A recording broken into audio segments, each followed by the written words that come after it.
Ons kyk vandag na die laaste aspek van geloof. Ons het gekyk na geloof as 'n vaste vertroue oor die dinge wat ons hoop. Daai hoop is die prentjie, die storie in ons kop, die opinie wat ons oor alles het.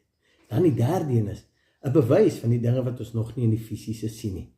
En dis hoekom ek sê, as ons nou vir die positiewe vat, jy het 'n prentjie, 'n opinie wat jy graag sal wil hê moet gebeur, of dit nou in fisies is, gesondheid, verhoudings, wat ook al. Maar nou moet ek so vertroue oor hy prentjie en die storie in my kop kry, ongeag of het, al het dit nog nie in die fisies zich manifesteer nie, maar ek moet in hy gevoel begin te stap.